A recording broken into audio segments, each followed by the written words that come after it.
dalam rangka membahas kitab yang mulia Syarhu salah satu usul, penjelasan tiga pokok pilar utama yang ditulis oleh Syekh Muhammad bin Shalih Al-Utsaimin rahimahullah. Dan kita masuk ke halaman 18. Silakan dibuka bukunya. As-salisatu anna man ata'al rasula wa wahadallaha la yajuzu lahu muwalatu man hadallaha wa rasulahu walau kana aqraba qaribin wa dalilu qawlu ta'ala la tajidu qauma yu'minuna billahi wal yawmil akhir yuwaduna man hadallaha wa rasulahu walau kanu aba'ahum aw abna'ahum aw ikhwanahum aw ashiratahum ulaika kataba fi qulubihimul iman wa ayyadahum bi ruhin min wa yudkhiluhum jannatin tajri min tahtihal anhar khalidina fiha radhiyallahu anhum wa radu an ulaika hizbullah ala inna hizballahi humul muflihun. Surat Al-Maidah ayat isnani wa isrina. Asal satu yang ketiga dari ma'rifatul rasul, ma'rifatullah wa ma'rifatul rasul, anna bahwasanya man barang siapa atau ar-rasula menaati rasul, taat kepada Rasulullah SAW, wa wahadallaha dan ia mengesahkan Allah, mentauhidkan Allah, la yajuzu lahu maka tidak boleh baginya muwalatu berwala, berloyalitas, man hadallaha kepada orang yang menentang Allah, wa rasulahu dan rasulnya. Walau kana aqraba qaribin, walaupun orang tersebut adalah yang paling dekat kekerabatannya. Wa dalilnya qaulu adalah firman Allah Ta'ala dalam surat Al-Mujadilah ayat ke-22, la tajidu qauman, kamu tidak akan mendapati sebuah kaum yu'minuna billahi yang beriman kepada Allah wa rasul wal yaumil akhiri dan hari akhir. Yuwaduna mereka saling mencintai man hadallaha kepada orang yang menentang Allah wa rasulahu dan rasulnya. Walau kanu walaupun mereka itu aba'ahum adalah bapak-bapak mereka, au abna'ahum atau anak turunan mereka, au ikhwanahum atau kerabat saudara mereka, au ashiratahum atau keluarga besar mereka. Ulaika mereka itulah kataba yang Allah catat fi qulubihim dalam hati mereka al imana keimanan. Wa ayyadahum dan Allah kuatkan mereka biruhim minhu dengan ruh yang darinya. Wa yudkhiluhum dan dia akan memasukkan mereka jannatin kepada surga-surga tajri yang mengalir mintah diha di bawahnya al-anharu sungai-sungai khalidina fiha mereka kekal di dalamnya radhiyallahu anhum Allah meridhoi mereka waradu'an dan mereka pun ridho kepada Allah. Ulaika itulah hizbullah pasukan Allah, partai Allah. Allah ingat inna sesungguhnya hizballah partai Allah adalah al-muflihun orang-orang yang akan berjaya. Golongan Allah mereka lah orang yang akan beruntung. Surat Al-Mujadilah ayat 22. Baik, ikhwat iman jelas sekali ya. Sebelum kita baca syarahnya, ini konsekuensi daripada ma'rifatullah wa'limatul rasul, mengenal Allah dan mengenal rasulnya. Poin ketiga ya. Jadi poin sebelumnya kita harus meyakini bahwa Allah adalah pencipta dan pemelihara kita. Bahkan Allah lah yang mengatur kehidupan kita lahir batin. Nanti aturan Allah itu ada yang sifat kauni, sifatnya kejadian, sekaligus juga yang sifat syar'i, yaitu syariat. Kedua-duanya harus kita terima dengan lapang dada sebagai konsekuensi keimanan. Kemudian yang kedua yang telah kita lalui bersama, ya, yaitu bahwa Allah tidak akan ridho, ya, kepada perbuatan syirik. Maka kita sebagai umatnya, sebagai hamba Allah, mesti melakukan hal yang sama, yaitu mesti tidak ridho kepada perbuatan syirik, memusuhi dan membenci. Syirik yang mana? Syirik asghar dan akbar. Dan yang ketiga sekarang dikatakan bahwa bukti kita taat pada Rasulnya, bukti kita mentauhidkan Allah adalah kita tidak berloyalitas kepada orang-orang kafir. Kita kemarin sudah kita bahas tentang kita tidak meridhoi. Nah, jadi kemarin itu bab ridho, ya, bab ridho. Konsekuensi keimanan, konsekuensi ma'rifah itu berarti la yardo, ya. Kita ada sifat godom. La yardo, tidak ridho. Sebagaimana mereka juga tidak akan ridho. Lantardo angkal yahudu walan nasoro hatta tattabi'a millatahum. Surah Al-Baqarah ayat 120. Sekali-kali mereka tidak akan ridho kepada Muhammad sehingga engkau mengikuti ajaran mereka, sehingga engkau mengikuti agama mereka. Sekurang-kurangnya sehingga praktek dan keyakinan mereka ditiru oleh kita. Nah, itu adalah target mereka. Makanya nggak heran kalau kemudian banyak umat Islam yang meniru gaya kafir, ya kan? Kalau orang kafir misalkan mereka hidupnya untuk materi, dunia oriented, maka umat Islam pun banyak yang seakan dunia itu tujuan pokoknya. Salah, ya. Tujuan pokok kita ridho Allah, ridho Allah. Ingat, tujuan pokok kita ridho Allah. Materi duniawi hanya fasilitas, sarana. Jangan sampai kita katakan bahwa maksud, makosid, tujuan pokok adalah dunia. Oh, salah, antum hamba dunia. Harusnya tujuan pokok ridho Allah. Dan Allah tidak ridho, innallaha la yarda anil syirki. Ya, Allah tidak ridho kepada perbuatan syirik. Nah, konsekuensi ketidakridhoan ini nanti jatuh pada al-muwalat, al-wala. Gitu. Konsekuensi ketidakridhoan itu diwujudkan dengan sikap tidak wala. Nah, artinya kita tidak berloyalitas. Kenapa? Loyalitas dan ridho itu kan setali tiga uang. Kalau ridho pasti berloyalitas. Maka kita dituntut tidak ridho sekaligus nanti akan berubah tidak loyalitas. Tidak wala, tidak mencintai, tidak menjadikannya tanpa akrab, apalagi sebagai pemimpin yang dianut dan diikuti. Tidak, ya. Orang kafir kita katakan baro. Ya. Ini konsep prinsip dasar ajaran Islam wala wal baro. Jadi kalau Allah tidak ridho, maka tidak boleh wala, la yajuz wala. La yajuz wala. Atau kalau la yajuz itu haram. Haram. Jadi haram. Al-wala ilaihim muharramun. Itu diharamkan. Haram. Ya. Jadi hukumnya haram. Wala, la yajuz itu artinya haram. Tidak ridho.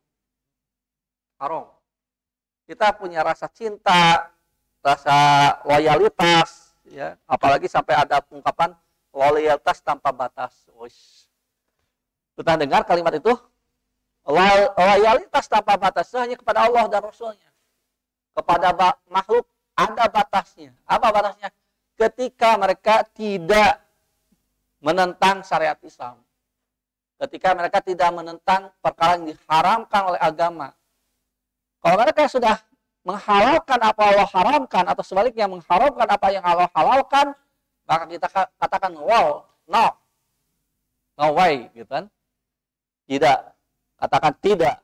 Kenapa? Karena mereka telah berloyalitas kepada setan.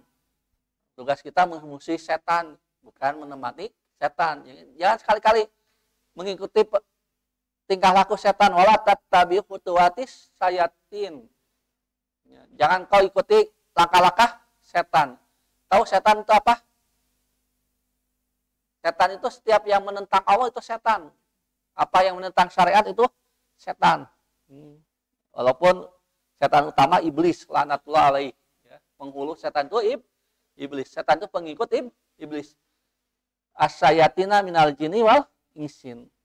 Musuh para nabi itu setan-setan dari bangsa jin dan manusia. Manusia yang menentang ajaran Allah, menentang ajaran Rasul itu setan gitu. Antum punya teman antum melarang antum tahajud, setan itu. Ya. Antum punya teman antum ngegoda antum, ya. Tidak mendorong antum supaya lebih hafal Quran, lebih serius belajar. Nah, ketika itu antum digoda, itulah penggoda itu namanya setan. Bahkan suami istri, kalau istrinya itu menggoda suaminya, itu menjadi istri setan. Ya. Tapi nggak boleh kepada istrinya, setan. Berarti istrinya menjawab kayak iblis gitu. Gak enak kan? Nggak boleh. Panggilannya nggak boleh setan. Atau boro-boro menggoda, atau makan minum dengan tangan kiri saja itu setan itu ya. Kul wasrob biyaminika wala tasru wala tasrob bi simalik. Makan minumlah dengan tangan kanan, jangan makan minum dengan tangan kiri. Faina syaitona yakulu wa yasrobu bisimalihi. Sebab setanlah yang makan minum dengan tangan kiri. Kalau ada teman makan minum tangan kiri itu sedang menjadi setan. Gitu. Ya, baik. Jadi yang ketiga, loyalitas itu tidak ada ya. Sekali lagi, siapa yang taat kepada Rasul? Kalau antum taat kepada Rasul, mengesahkan Allah, tidak menduakan, tidak boleh. Tidak boleh itu artinya haram. Terlarang. Mualatu, bersifat loyal, bersifat kasih sayang, mencintai melampaui batas. Siapa? Man hadallah. Setiap orang yang menentang Allah, durhaka pada Allah, wa rasulahu, dan kepada Rasulnya. Walau kana akraba qaribin, walaupun orang itu paling dekat dengan kekerabatnya. Anak paling dekat itu pada orang tua, ayah, ibu itu orang yang paling dekat dengan antum. Kalau rumah tangga yang paling dekat itu suami istri. Nah, walaupun suami istri, kalau memang mereka loyalitas pada setan atau pada musuh Islam, ya kita berlepas diri.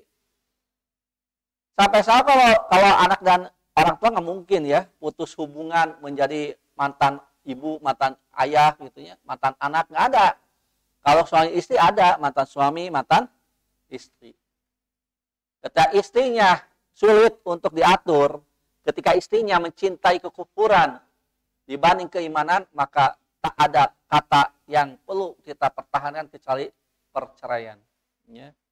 Harus kita katakan ya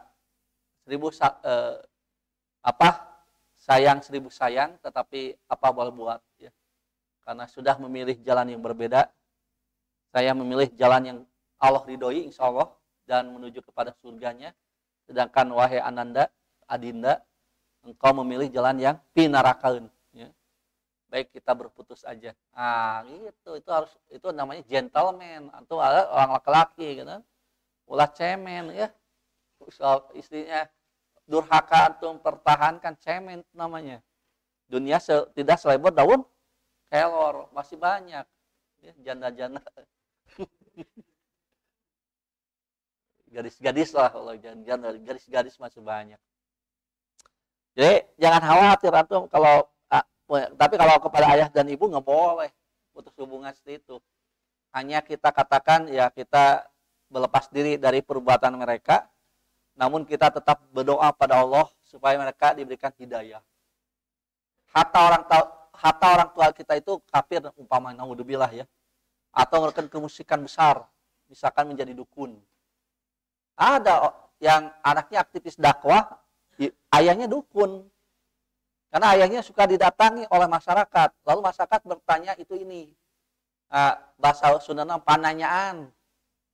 Tapi masalah-masalah gaib, misalkan ya, ini contoh pananyaan itu, ya, bahasa Sundanya pananyaan, tempat bertanya orang, orang hilang motor, bukan lapor ke polisi, bebeja ke simbah, bah itu saya lapor. Ke simbah teh di Terawang ya, di Baskom pakai cair. Wah, ya di ditu di tangan gitu. Bisa jadi bisa iya kan gitu. Bisa betul bisa tidak. Nah, itu dukun namanya. Aku pakai dadu ya. Bah, bagaimana nih nasib saya? Kira-kira jodoh saya orang mana? Wah, di Terawang. Simbah teh wah cenah ieu mah. Naon? Pondok jodoh cenah kan. Apakah orang seperti itu adalah musyrik? Nggak boleh.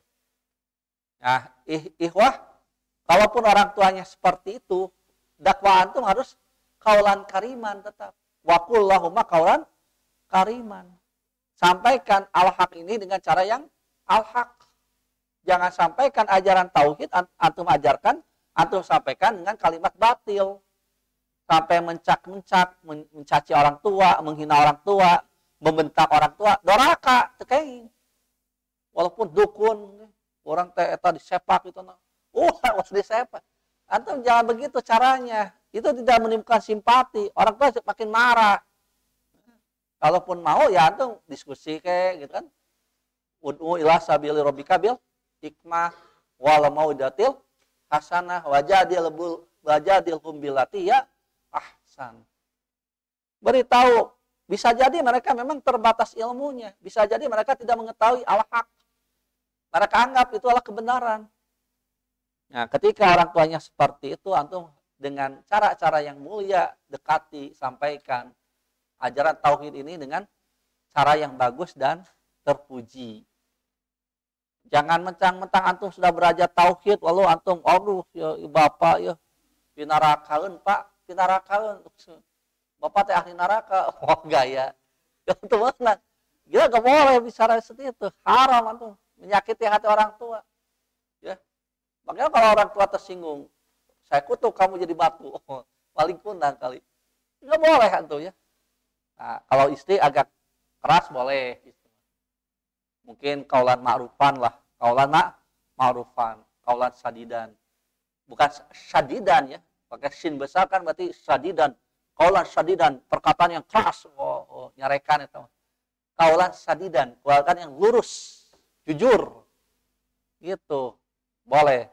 Tapi orang tua harus kaulan kariman, ya. Fir'aun saja didakwahi oleh Nabi Musa kaulan lainan, lemah lembut.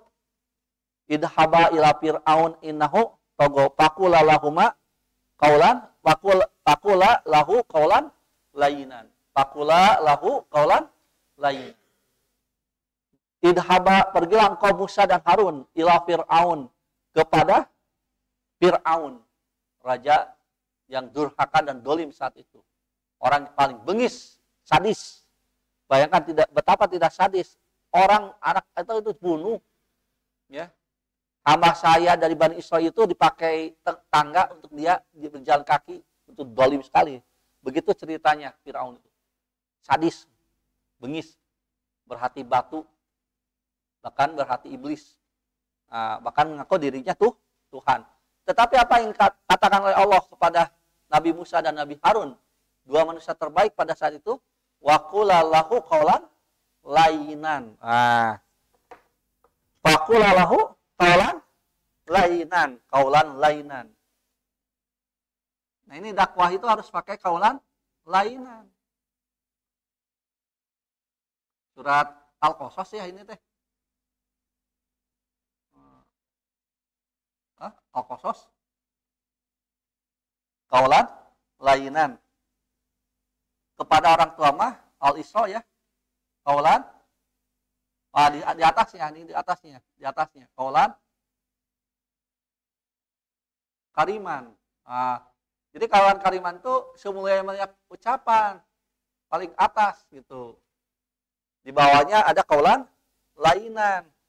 Di bawahnya ada qaulan sadidan.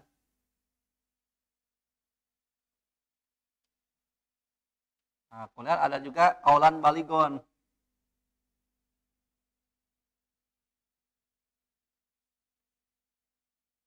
Jadi Al-Quran memperkenalkan berbagai metode komunikasi ya.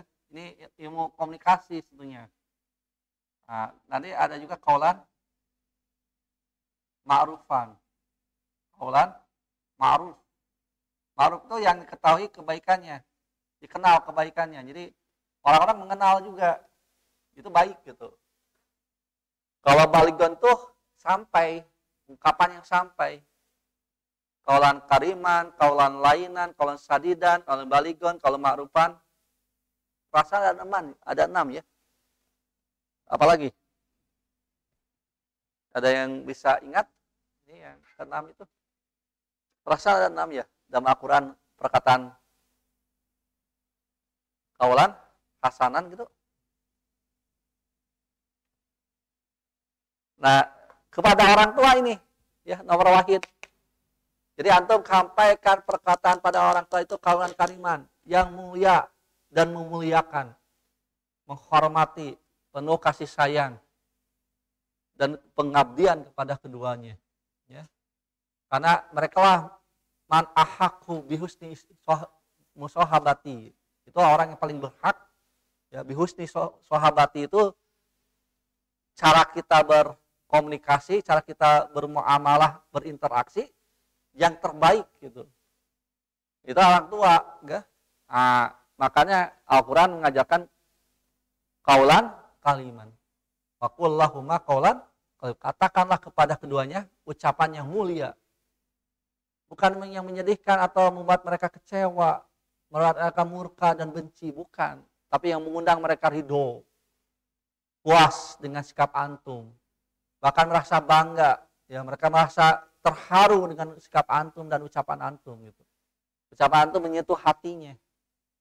Bukan membuat mereka resah. Apalagi dikatakan mereka akan jadi neraka. Itu kalau apa kita ridho orang tua kita ke neraka? Naudzubillah. Enggak kita ridho. Maka kalaupun mereka kafir sekalipun atau seperti tadi ada orang yang menjadi dukun sekalipun orang tuanya, maka tetap kaulan kariman. Apalagi orang tua yang baik ya, orang tua antum baik-baik itu ya, menyekolahkan antum sampai di madrasah yang begini mulia, di satu mahad yang luar biasa. Nah, itu nggak boleh antum, jangan seperti pepatah air susu dibalas air tuba. Tahu air tuba? Apa tuba teh? Kenapa tidak air susu dibalas air keseromelan? Comberan kan gitu kan, tapi kenapa harus tuba? Tahu nggak tuba? Tuba itu racun dari akar pohon atau getah pohon, itu warnanya putih, makanya air susu kan putih, dibalas air tuba sama putih, tapi susu menyehatkan, tuba mematikan gitu. Nah maksudnya apa? Antum jangan durhaka pada orang tua gara-gara orang tua antum berbeda prinsip dengan antum dalam kehidupan terkait dengan keagamaan. Maksudnya taruhlah mereka kafir umpamanya. Naudzubillah min dzalik, atau durhaka. Misalkan ada orang tuanya tukang judi, ahli judi, gapleh. Ya. Dan anehna tuh gaplehnya untung terus gitu. Wah, gaya kan. Orang lain kan gaplehnya rugi terus, ini ada untung terus. Atau bandar gapleh. Nggak boleh, tetap itu antum harus kaulan kariman, kaulan lainan, lemah lembut. Jangan sampai membuat mereka murka gara-gara dakwah kita. Wah, salah. Ajaran sunnah tidak demikian dakwahnya. Lemah lembut, bukan dengan penuh caci maki, enggak. Hatta orang tua antum ya, ibu antum umpamanya, naudzubillah min dzalik. Gitu. Tara sholat acan. Maaf ya, jadi laki-laki yang suka ke masjid kan itu kepada orang tuanya yang belum bisa ke masjid itu jangan sampai mencak-mencakak sampai kita tunjuk hidungnya. Gitu. Bapak ini mau apa? Mau neraka? Wah gitu kan. Nggak boleh. Kita harus lemah lembut. Memang ada orang yang takdirkan, ya itulah ya, bukan sebetulnya dia memilih jalan seperti itu. Jangan menyalahkan takdir sebetulnya. Dia memilih jalan jadi ke masjid teh sekali-kalinya di dunia teh, ya. nyata pas ke masjid, pas anjeunna ngejepat gitu. Berdirinya di depan imam, bukan di belakang imam. Ya. Ngerti nggak? Apa sih orang yang berdiri di depan imam apa? Orang mati maksudnya. Sekali-kalinya ke masjid dia sudah meninggal. Berdiri di depan imam. Ada juga wanita yang tidak pernah menutup aurat. Sekali ditutup auratnya, dibungkus hingga lepet. Ya. Kuboeh. Gitu. Itu satu kalinya dia ditutup auratnya ketika dia ditutup oleh kain kafan. Naudzubillah min dzalik. Kasihan kedua orang ini ya. Nu kahiji tara salat lalaki, nu kadua wanita yang tidak suka menutup. Kasihan. Karena asarhu penjelasannya, qaulu as-salisatu ungkapan pengarang yaitu Syekh Muhammad bin Abi Wahhab as-salisatu yang ketiga al-mas'alatus salisatu mimma yajibu alaina ilmuhu. Maksudnya masalah ketiga yang kita wajib mengetahuinya. Nah, jadi apa yang saya jelaskan teh wajib antum ketahui, wajib. Artinya apa wajib teh? Tahu wajib? Usul fikih mengatakan wajib itu apa? Hah? Apa kata usul fikih wajib itu? Atau kaidah fikih? Wajib. Al wajibu ma huwa al wajibu ma yusabu ala fi'lihi. Betul? Ini wajib kan? Wa yu'aqabu ala tarkihi. Ini pelajaran usul fikih sanawiyah, betul? Inilah sebut al-wajib. Apa maksud wajib? Pengertian wajib itu ini kaidah fikihnya. Ya. Di sini katakan mimma yajibu alaina ilmuhu. Masalah ketiga yang wajib bagi kita untuk mengetahui wajib itu kata usul fikih, kata kaidah fikih, apa-apa yang diberikan pahala, yusabu diberikan pahala ala fi'lihi atas mengerjakannya. Dalam kaidah lain mah ala fa'ilihi. Akan diberikan pahala kepada orang yang mengerjakannya. Wa yu'aqabu dan akan disiksa, akan diiqab, akan diberikan ya hukumnya di dosa itu akan dibakar neraka ala tarkihi karena meninggalkannya. Itu wajib.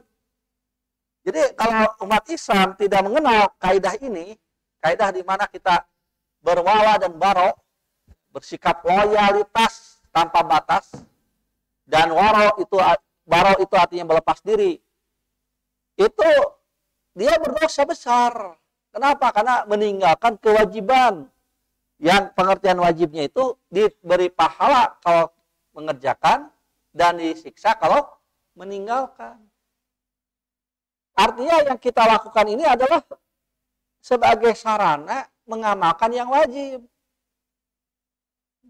Ini teh antum belajar ini teh kewajiban. Bukan padlah hanya sekedar keutamaan, bukan, kewajiban. Keutamaan mah kieu utama mahnya. Seperti misalkan dalam satu hadis dikatakan sholatul jamaati afdulu min sholatil fadi bisab'in wa isrina darajah. Nah, itu kan keutamaan. Sholat berjamaah itu lebih utama dibanding sholat sendirian dengan 27 derajat. Walaupun hal ini tentu saja menimbulkan istimbat yang berbeda-beda ya terhadap hadis itu. Karena ada yang berdalil dengan dalil yang lain, itu sholat berjamaah bagi laki-laki itu wajib. Nah, ada juga mengatakan sunnah muakkadah. Nah, sunnah muakkadah itu memandang hadis yang tadi itu padlah namanya, keutamaan. Nah, belajar tauhid bukan keutamaan, tapi kewajiban. Wajib gitu. Jadi kalau antum tidak belajar tauhid, antum dosa besar. Kenapa? Karena meninggalkan kewajiban. Wajib itu dikatakan dapat pahala ketika dikerjakan, dapat dosa, akan disiksa kalau ditinggalkan.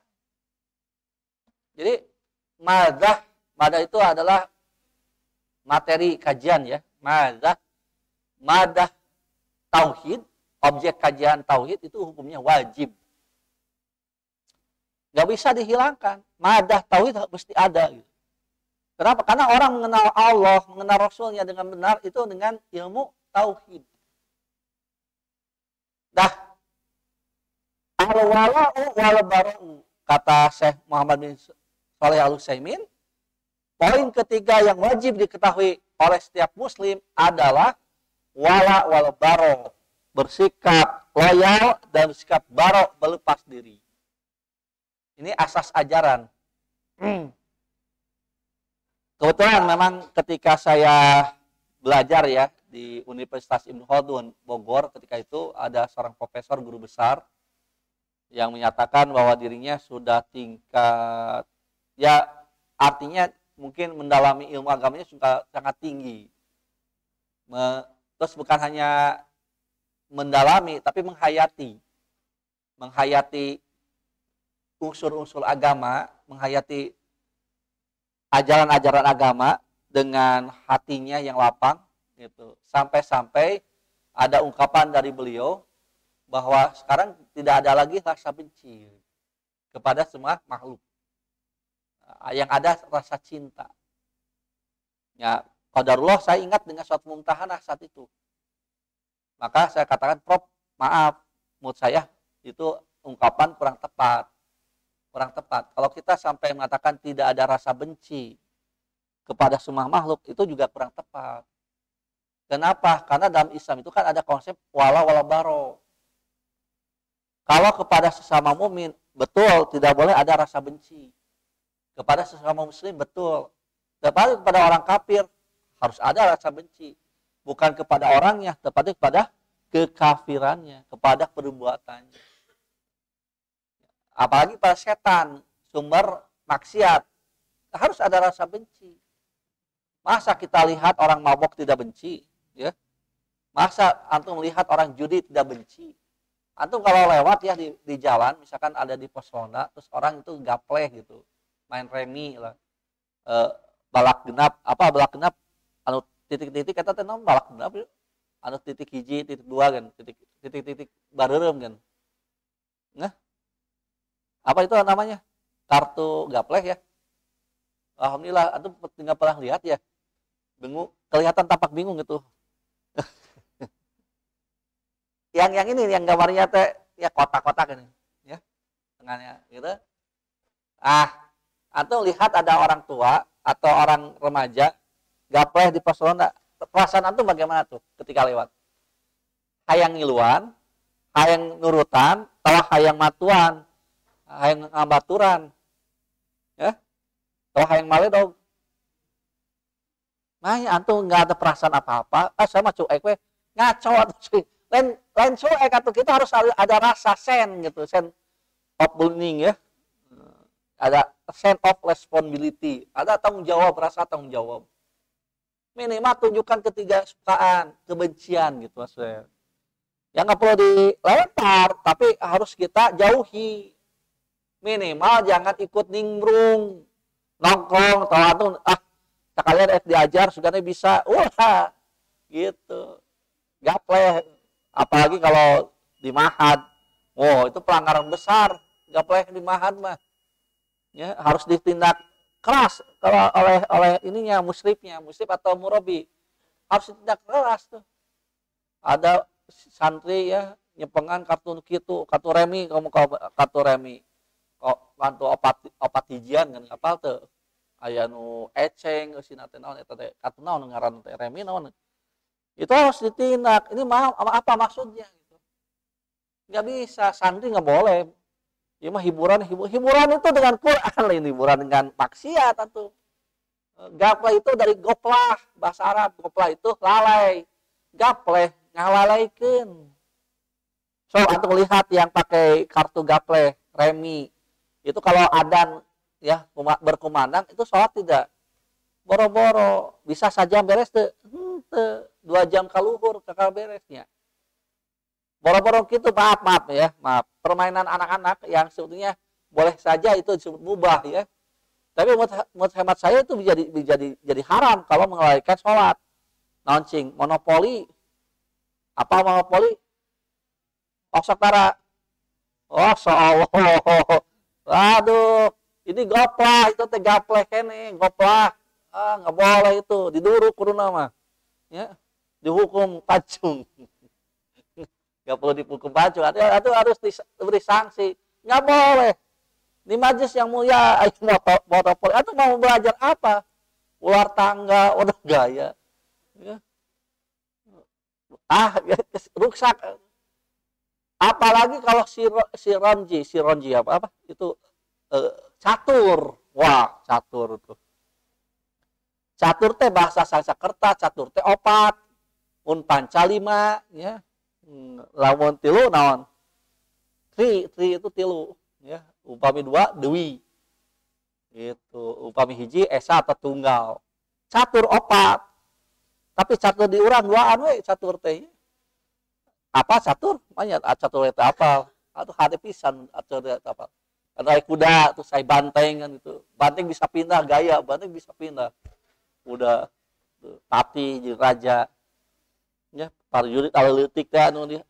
Enggak boleh karena antum babak waktu itu, ya. Walaupun katanya mengasah otak. Ulama sebagian itu ya, ulama dunia sebagian mengharamkan itu. Si ronji apa namanya itu? Satronji, ya. Ada itu pembahasannya catur itu. Jadi sejak zaman salaf udah ada catur. Haram tuh. Itu dari asar sampai ke maghrib catur. Coba kalau murojaah, bisa sajud muridnya. Itu nggak boleh. Ini difasilitasi ku panitia.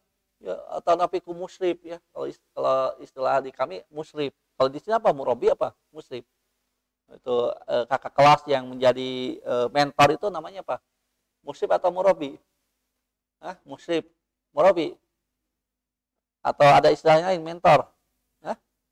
Yang kakak kelas jadi pengawas orang-orang baru itu. Nah itu kan kita namanya musrif ya, musrif atau murabi. Kalau di Al-Fidawus murabi namanya. Ya itu murabi jangan menyediakan fasilitas ya.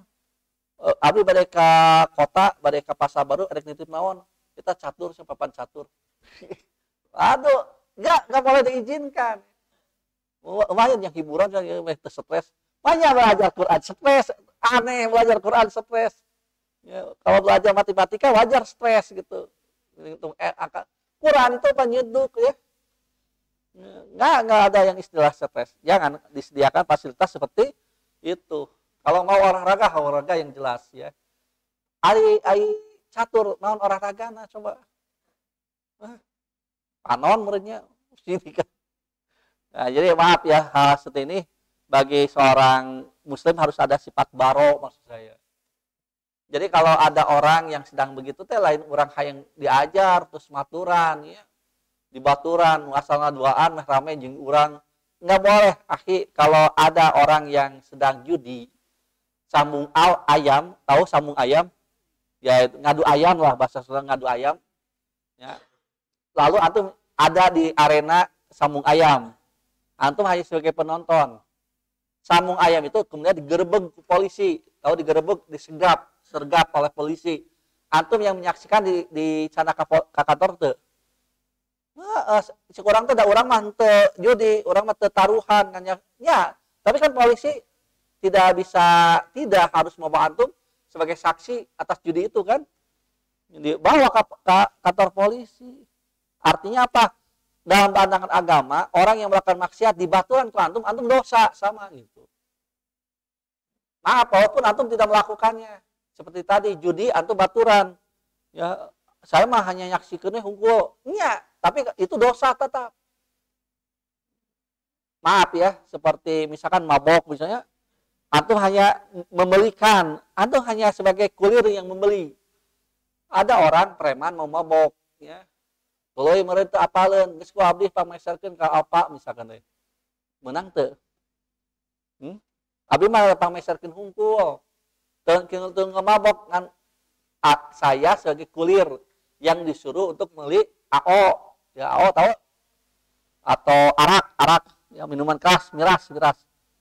Cenah ya, bukan saya suka melakukan. Cenah eta teh merekna teh topi miring kan. Ya, apal teh. Pun apal bawa. Jadi topinya sudah miring, komo otakna gitu ya. Tah, katanya itu kan AO yang paling murah ya, murah meriah. Lalu antum bukan mabok, antum nggak mabok, hanya membelikan ke satu toserba. Ada toserba, antum ke sana membeli AO ya, merek topi miring ya. Lalu dikasihkan ke preman. Antum dapat dosa tidak? Antum tadi buruhan, antum mah ikhlas karena Allah. Dosa teh, dosa karena Allah di mana? Eta mah rugina 2 kali, akhirat rugi, dunia rugi, karena tadi buruhan. Aya polisi, ya, patroli, terus ditewak, orang katewak moal, katewak, da orang nyepengan botolna. Sehingga gitulah. Lil wasail hukmu makosid. Nah, itu kaidah usul fikihnya. Lil wasail hukmu makosid. Ini yang harus antum hindari. Lil wasaili. Lil wasaili hukmu makosid.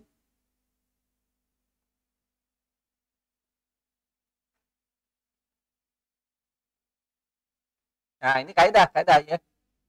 Ngerti nih kaidahnya. Antum kalau digerebek, ditewak polisi, nggak bisa berkelit. Antum harus kena hukuman. Walaupun mungkin antum hanya status saksi. Tapi lawan ditingkatkan jadi tersangka, antum dihukum. Lil wasaili hukmu makosid itu artinya lil wasaili untuk perantara-perantara, untuk sarana-sarana, hukmul makosid berlaku hukum tujuan. Makos itu tujuan. Sarananya apa? Fasilitasnya apa? Tadi antum menyediakan tempat untuk minum minuman keras, ya, atau untuk judi. Antum sediakan, mejanya antum sediakan, ya, kursinya antum sediakan. Bahkan cikopi jeung roti disediakan. Mangsna ieu supaya abdos di abdi sumbangan. Eta sarua antum sama dengan melakukan judi, melakukan mabok gitu. Apalagi yang melakukan hubungan di luar nikah ya, alias perzinahan. Sama. Mak abdi lah pangmeserkeun kondom. Wah. Tuh apa-apa tuh bahaya. Gak boleh. Coba tuh dipakai. Tapi antum jadi wasilah, terjadinya perzinahan. Itu ke rumah budak leutik, ku supermarket gue ditanyakan, jangan naon ya saya. Aneh, gak boleh antum. Jangan main-main dengan peka dosa itu, maksiat. Nah, maksud saya ketika dengan profesor itu saya sampaikan, ya maaf kalau saya tidak setuju kalau memang kita memenang makhluk sama terlahir cinta pada binatang kita cinta, kepada binatang buas pun kita cinta, oke lah, jangan masalah. Lawang binatang di luar mukalaf, mereka bukan makhluk mukalaf. Tapi manusia, nggak bisa. Preman ya kita benci, bukan orangnya, kelakuannya. Ya. Meras orang, itu kita benci. Nggak bisa kita setuju dengan sikap mereka. Ya, apalagi atau mau cita-cita jadi preman pensiun. Wah jangan. Jangan, antum nggak perlu ke dunia hitam dulu. Untuk baik itu nggak perlu ke dunia hitam dulu. Betul, ada orang yang dari dunia hitam ke dunia terang, ya, dapat hidayah. Minat dulu matilah ila nur. Tetapi tentu lebih baik itu minanur ila nur gitu, dari cahaya ke cahaya, dari baik ke baik. Gitu. Nggak perlu kita menyelami dunia hitam, nggak perlu. Antum nggak boleh, ya. Saya tegaskan, nggak boleh antum. Ingin mencoba dulu ke dunia hitam lalu tobat nasuha supaya menikmati bagaimana proses tobat. Jangan, antum belum tentu kuat. Kalau sudah terjerat dengan maksiat, siapa yang bisa lari dan keluar dari maksiat itu tanpa pertolongan Allah? Jadi nggak boleh ya, terbersit dalam hati ingin gitu. Saya dah maksiat hari dicobaan kurang kayak hari tobat. Bagaimana kalau antum mati ketika maksiat? Nggak bisa. Jadi harus ada rasa benci gitu. Baro, benci. Lihat orang mabok benci, bahkan orang pacaran kita benci. Ada orang yang ini juga jualan narkoba kita benci, judi kita bahkan monopoli kurang mah disesuai ular tangga yang naon maka ular tangga geus naik turun naik deui nanaonan ya itu karunya permainan hukum game online kawan nama game online nggak antum game online rusak lah palang yakin antum di sini 1 semester pulang ke rumah game online 24 jam rusak hafalan dijamin ya, sulit dan ini memang kasus yang sedang melanda kaum muslimin saat ini. Korban game online luar biasa, nauzubillah min dzalik. Ya. Kalau sudah kepada judi online lebih parah lagi. Ada orang yang di ketika itu kan belum ramai ya pakai Android. Saya masih warnet. Saya mau kirim email pakai warnet kan. Ya, belum musim Android, masih kene SMS. Jadi kalau mau email itu kirim pesan elektronik namanya email itu harus ke warnet, warung internet. Dulu warnet mengalahkan warteg. Sekarang warnet kalah oleh warteg. Saya ketika itu masih bisa menyaksikan. Kadang pagi kan kita karena sinyal itu itu kan jaringan itu lebih cepat kalau pagi gitu. Pada subuh misalkan ya kita ke warnet. Ada yang 24 jam. Pernah booming itu warnet di mana-mana. Ada yang 24 jam di Panaris. Ya, tapi sekarang geus tutup geus teu payu. Nah, saya ke Panaris ya. Entah di Panaris atau di tempat lain, pokoknya saya pernah menyaksikan seorang geus rada dewasa lah. Laki-laki ataupun perempuan saya pernah lihat. Itu matanya merah. Merah. Bukan mabok. 24 jam dia nongkrong judi online. Nggak mau dibilang. Sekurang-kurangnya di game online gitu. Sekurang-kurangnya. Yang parah kan judi online. Ketika saya ke nasi goreng ketika itu di daerah Garut, ya ketika pulang dari Taipei ke Maghriban, kalau kita makan malam di nasi goreng, ada tentara kalau nggak salah. Entah dirinya atau dia bercerita. Itu seharian setelah pulang kerja sampai subuh di warnet mau dibilang dan eta teh orang dewasa can barudak mawah ketika warnet menjadi mewabah gitu di mana sampai di kampung-kampung ada warnet saya paling kesel tuh karena ketika saya email ya kita juga gunakan internet ya untuk hal-hal yang positif kita kirim email dan sebagainya kan kita mah hanya 1 jam, 2 jam, maksimal 1 jam gitu, atau 1 jam dan kurang. Makanya tukang warnet itu nggak suka kalau kita datang. Lebih baik anak-anak, remaja, pantaran antum lah. Nah, yang paling pusing ketika itu bahasa yang digunakan. Wah, itu kebun binatang, sudah mah gitu. Ciri carekan. Yang dihadapi monitor, tapi nyarekan, bisaan. Karena untuk ngerti. Jadi lawannya itu dicarekan. Padahal di depan monitor. Gitu. Itu nyarekanana lak-lak dasar. Kalau luar kacung coplok. Ya, waduh, ya. Saya pusing kalau udah marah-marah juga nggak digugu karena pemilik warnet pro mereka, yang penting kan duit mereka mah. Ya, bisa 5 jam, bisa genap jam. Kalau saya kan 1 jam juga kurang, maka mereka nggak suka. Saya kesal, itu naon atuh kacung coplok gitu. Nah, maaf ya. Kalaupun kita pernah, tobat saja. Tobat, tinggalkan. Tidak perlu lagi antum sentuh yang namanya game online. Nggak perlu. Hafalan antum dijamin rontok kalau antum game online. Kenapa? Karena antara game online hiburan itu dengan hafalan Quran, itu 2 perkara yang tojaiyah bagaikan air dan minyak. Antum game online itu kan minyak, ya umpamanya. Nggak mungkin menyatu dengan unsur air, nggak mungkin. Salah satunya kalau ada yang lain keluar. Makanya amanah ya terakhir yang ingin saya sampaikan pada kesempatan yang mulia ini, hindarilah hal-hal yang sifatnya hiburan, tetapi hiburan itu mengarah pada dosa. Apalagi sampai antum meninggalkan sholat. Wah itu mah dosa besar. Hukumnya mutlak haram. Mutlak haram. Dosa besar. Antum game online sampai, jangankan meninggalkan, antum sampai mengakhirkan sholat. Gara-gara seperti itu dosa besar. Mengakhirkan.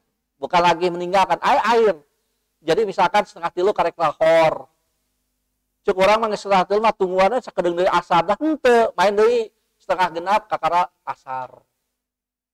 Naudzubillah. Itu ada perkara yang melalaikan dan tentu hukumnya haram, dosa besar. Demikian mungkin untuk kesempatan ini ya. Mohon maaf kalau ada hal yang kurang berkenan. Tiada lain saya ingin menyampaikan nasihat untuk kita semua bahwa apa yang telah saya sampaikan itu memang realita yang kita hadapi. Antum bersyukur karena ada lingkungan yang kondusif seperti ini, sehingga fokuskan diri untuk menghafal Quran. Moga-moga memang keluar dari Baitur Rahman menjadi hafid yang mudah-mudahan bisa sekolah ke luar negeri. Iwan kita alhamdulillah tadi ketemu di imigrasi. Nah, itu akan ke Madinah ya, Ahi. Alhamdulillah semoga bisa lulus ya. Nah, ini contoh yang baik ya. Antum bisa saja ke Libya, misalkan ke Sudan, ke Libya ya. Nggak apa-apa, silakan. Jangan ke Amerika. Jangan. Kenapa? Buat apa untuk belajar agama ke Amerika gitu maksudnya. Kalau ke Amerika tuh belajar science baru udah masuk akal. Belajar Quran, hadis itu ke Timur Tengah, khususnya ke Madinah atau ke Mekah gitu. Mudah-mudahan apa yang disampaikan ada guna dan manfaatnya, benarnya dari Allah dan Rasulnya, salahnya dari saya yang paling alafu minkum. Kita pungkas saja dengan doa Rabbana atina fid dunya hasanah wa fil akhirati hasanah wa qina azabannar. Aqulu qouli hadza wa assalamualaikum warahmatullahi wabarakatuh.